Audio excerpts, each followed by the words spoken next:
Countdown. You're too quick for me. How are you, Dirk? Yeah, good. How's good, it going? How is everyone? Greetings to you Hello, everyone. from 22 Heathwood Street in Toowoomba. Here we are again. Yes. It's Tuesday. Yes. Another day. Another day. day. Lovely day in Toowoomba. Sun is out. It's beautiful. Yes. Yeah, it's wonderful. So, yeah, how are you going with still another day in lockdown? Well, it really is kind of up and down a bit, and of course, you know that Easter is always a busy time, but Yes. one of the things that, I don't know how everyone else is feeling their way through it, or the way that you're picking up everyone else's, but sometimes it does seem to be getting busier with technology rather than everyone's locked down and sort of saying we've got all this time, but I don't see it. I'm busy.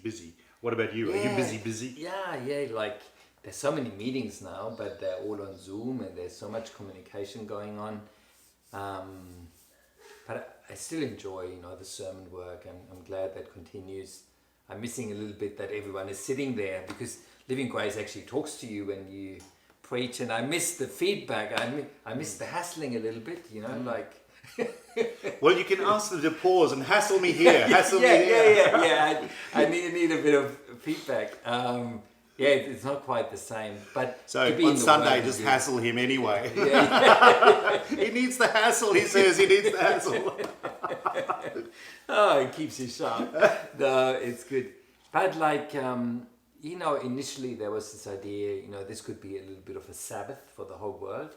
And yes, lots of things are being shut down, but wherever I'm looking, people are actually so busy. Yeah. Francisca, our younger daughter, she's involved in a law firm, and they've got to prepare a case. So she's working just as hard, just from home, but everything is on the net. And then Dominique, our oldest daughter, she's a teacher. They work overtime now, because instead of teaching in the classroom, that's what they got prepared. Now they got to remodel everything, and everything's online. So she is super busy, and then you got all the parents working at home, and those that have kids, and the kids are home as well. And how can you get anything done with young kids? Busy. And isn't it interesting that in this busyness, you don't want to actually, some people are saying, what's life like when we get back to it? And the thing is that, what are we going to get back to?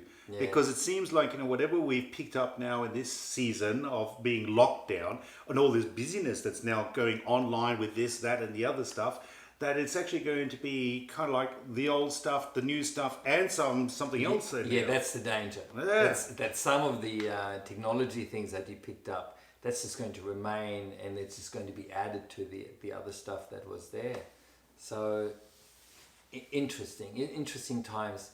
I probably feel like maybe for quite a lot of you now watching, especially those that have children, almost this season can be a little bit like school holidays, where everything is, you're out of your routine, and sometimes it's really hard to find your own time with God in the midst of everyone being at home. You no longer have your routine where I got half an hour, I got an hour by myself here and there. That's suddenly taken away. Yeah. So how do you actually meet with God in this time? Yeah.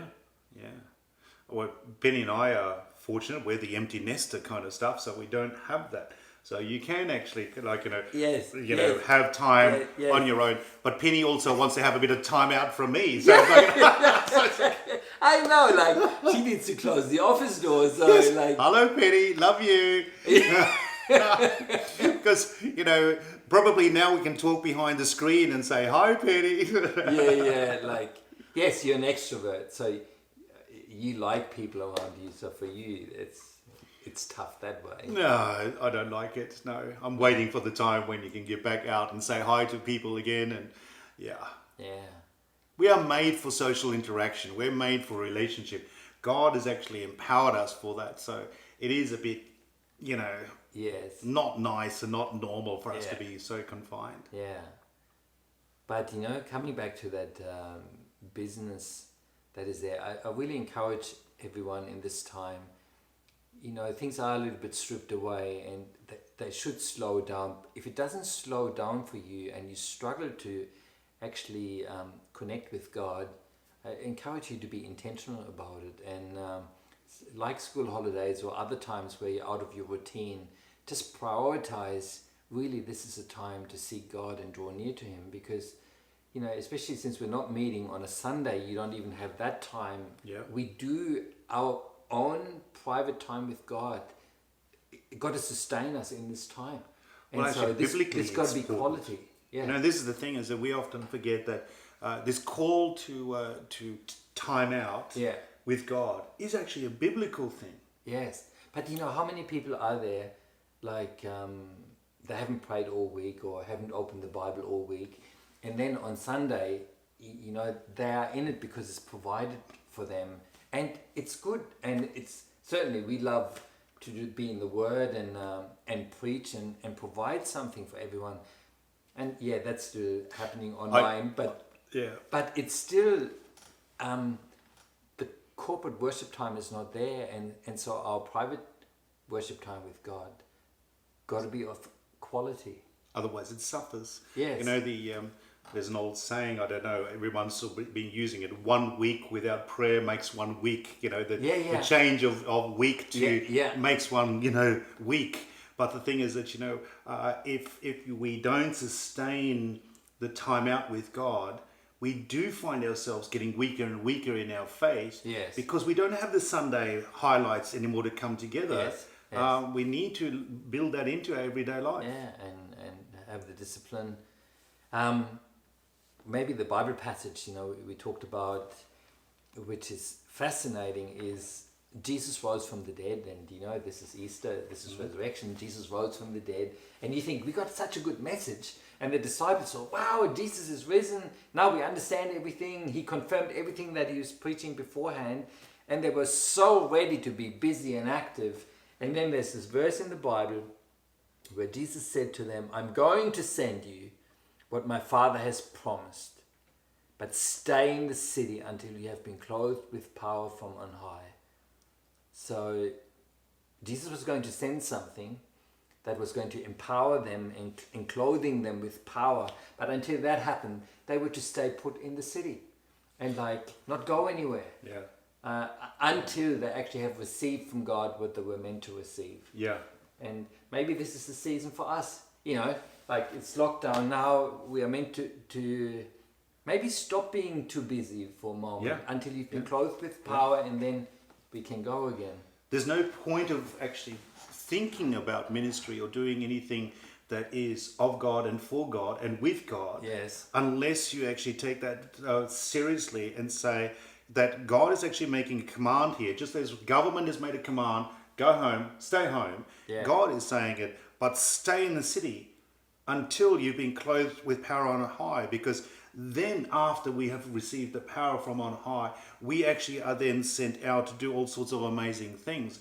There will be a time when we're back out there again. Yes. But we want to do it with God. We want to have the power of God flowing on us and through us. Yes. So at the moment, this is actually saying God's way doesn't always look like, you know, click, off we go. Sometimes he says, as the government is saying to us at the moment, stay home. Yes. Stay. Yeah, and you got permission. Yeah. You got permission. Yeah. Stay and wait. And, you know, they spent the time waiting, doing this. They returned to Jerusalem with great joy, and they stayed continually at the temple praising God. Praise be to God. Praise be to God. Look, that's why I think we have these daily chats, just to remind you again, in places of your special worship at home where you are, praise God. Find opportunities to praise God. Wait upon him. Stay with him. Let him stay with you. Yes. There's something really important about the moment, time out with God. And God is saying, this is my time with you now. Later on, there'll be busy time in other ways, but don't let the busyness of this distraction take you away from God. Yes. I find, you know, practically, you know, sometimes I preach a message on praying in tongues. Yeah. And, you know, I got that from someone in Portland, you know, feeding it back to me. She began praying 10 to 15 minutes in tongues. Yeah. And because she didn't get breakthrough in another time, I actually find when I'm busy and my thoughts are racing and the emotions are all over the place, and, you know, it is a bit of time like this, praying in tongues really helps. Yeah. And you know, you can walk along and go outside and you can pray in tongues and pray in tongues. And it's not with a lot of effort, because you don't have to think, you just let it happen. You pray out in tongues and there is a breakthrough that comes. Yeah. There is a connection with God. Suddenly a thought comes to your mind, or a song maybe on your lips, or revelation comes, and I just find that invaluable in this time. Like in this, we got to find a place in God where we wait on Him and receive from Him. You know it, and I know it, that when we're preparing for our sermons, you can't just sort of say, oh, okay, you know, flip, here's one, I'll just download that and use it. You wait on God, you have to be still with God, you have to let God speak to you and speak in tongues until that insight comes and says, preach about this. Yes. You know, when it comes early in the morning, yeah, when all your thoughts are a bit calm, and finally God comes through and says, so for you it's early in the morning, is it? Yeah, sometimes it happens. For me, it's happened this morning. Yeah, for me it's usually around 1:30. You know, it's like, you know, around that time. That's a bit early. Yeah, so I can go back to bed after I've had my brainwave and sort of write it down and say, oh, thanks be to God, I've had an inspiration. But for you what, 5ish? Yes. And then I get up and, you know, so I type it into my phone and then go to bed again. Yeah, It's good. Anyway, that's the encouragement from us. This can be a busier time than most, because everything is out of routine for a lot of people. But really the encouragement is to wait on God, to have a time of quality time with Him, waiting on Him, being filled by Him, because we can't really do anything unless we receive power from Him. So God bless you with that time.